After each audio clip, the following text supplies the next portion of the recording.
You ever notice how Glocks get all the glory? Glock 19, Glock 17, Gucci out, Glock 34s. They're like the headliners at Coachella, always on stage, always in the spotlight. But then there's this, the Glock 36, the middle child.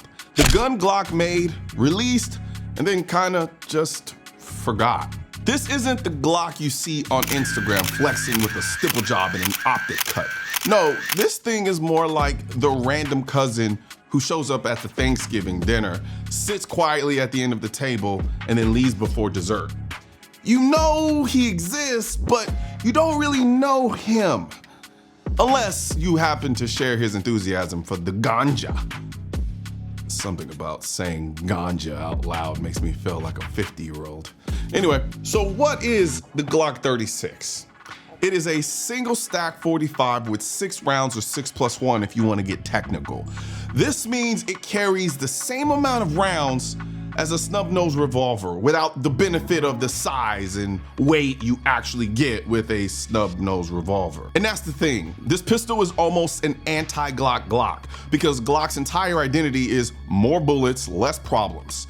That's literally why people buy them. But the 36?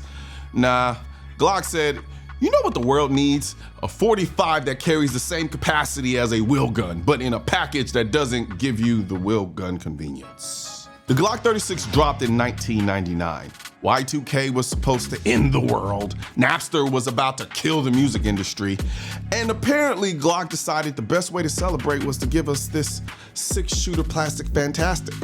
And you know what? It wasn't bad. It wasn't bad at all, in fact. In fact, some people swear by it. They'll tell you it's the perfect carry gun. It's Tyler Slim, stopping power of the gods, and Glock reliability.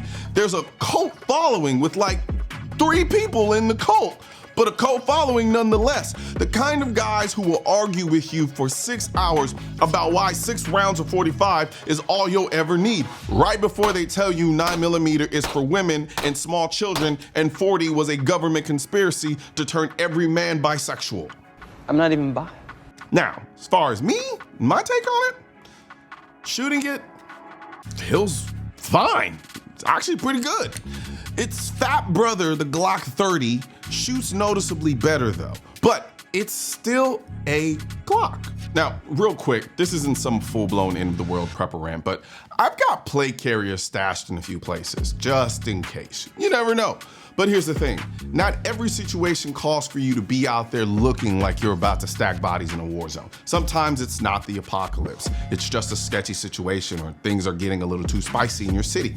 And walking around in a full kit, yeah, that's just kind of asking for attention. That's where this crisis plate carrier from RMA Armament comes in. I've been messing with this thing lately and I really do like it a lot, as a matter of fact. It doesn't scream I'm wearing body armor.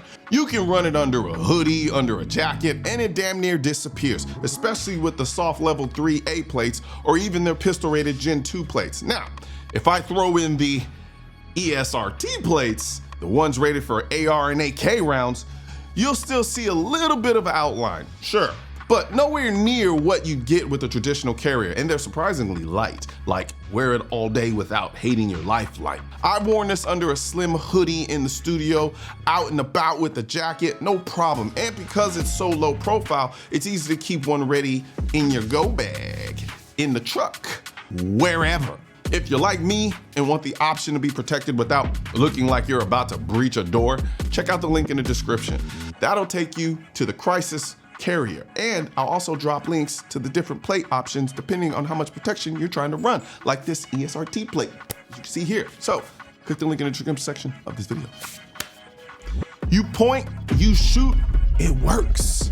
The recoil isn't insane, the grip is comfortable enough, and the slide cycles like it should. And it has a very natural point of aim. But fine isn't sexy. Fine doesn't trend. Fine is the reason this thing is collecting dust in the forgotten corner of Glock's lineup. See, the Glock 36 is like that one album from a famous band that nobody remembers. It's not bad, but it wasn't good enough to change the world. It wasn't revolutionary. It just kind of existed.